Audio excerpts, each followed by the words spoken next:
Okay, guys, I am so excited to talk about Kristi Noem's husband. Brian Noem being caught doing some of the most like kinkiest shit is so on point for Republicans.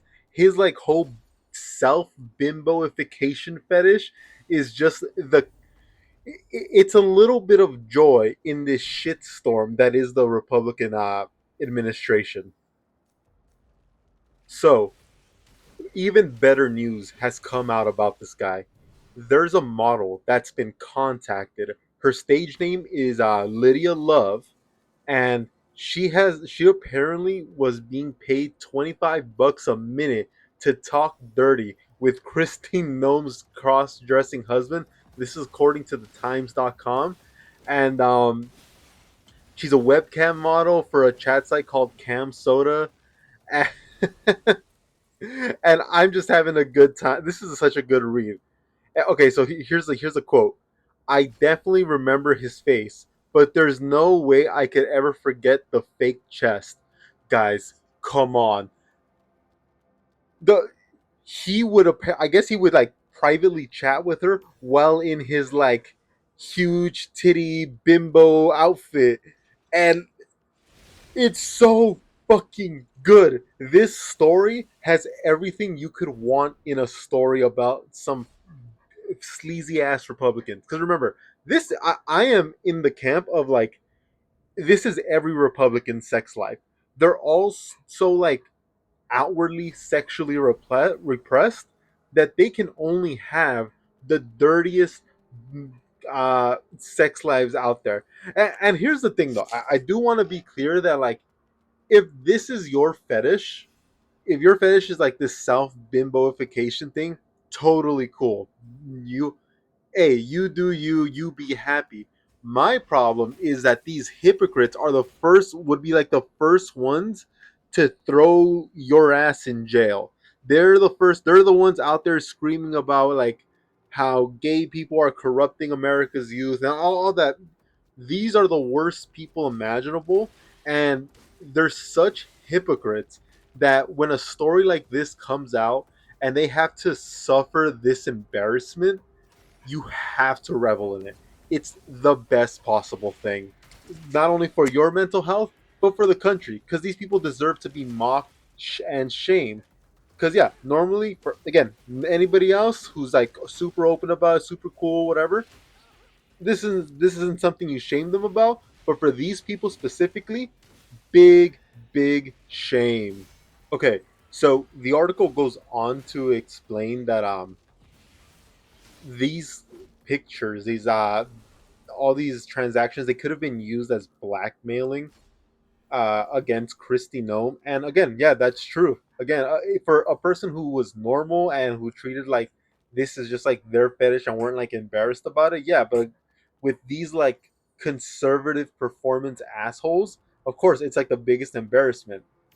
Uh, so the article explains here, like security experts suggest the existence of such photographs could have made his wife subject to potential blackmail threat.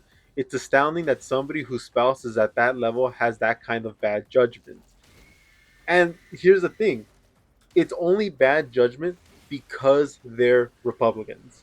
Because they're Republican, and honestly, yeah, like a Democrat would be like, whoa, what the fuck? Because like they're all uptight, they're all like uptight, all the like establishment ones, right? But if this is something like like they had just if he had just owned and be like, hey, yeah, like this is the kind of shit I'm into, then you can't really hold it against them. Yeah, people, but see that would have gotten them like straight up like humiliated in the Republican Party. The saga also raised questions over the ethics of publishing personal photographs of private citizens.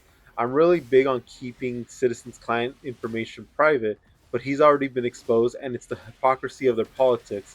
This was a quote by Love, the cam model that he apparently just really enjoyed talking to.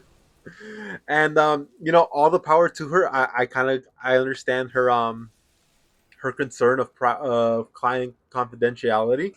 I'm like, yeah, not everybody. You don't need to be going around throwing around everybody's info. But she's right. They are such hypocrites. They deserve to be exposed like this. And once something like this, like again, I'm not expecting. I'm sure every Republican has some kind of like cam girl person they're constantly chatting to. That's just every Republican. I'm no doubt in my mind. But I understand why they wouldn't want to immediately expose them, since that's like can tarnish their business. But once something like this gets leaked out, I would encourage every cam girl who does have something on them, oh, let that shit fly. Because trust me, you're only going to get way more positive attention. So let's see. We continue. As the governor of South Dakota, Kristi Noem was a prominent proponent of legislation restricting transgender rights, including bans on transgender girls taking part in school sports and on gender affirming care for minors.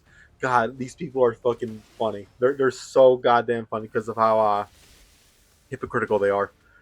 But that, that's kind of all I really want to go through this side of, through this article.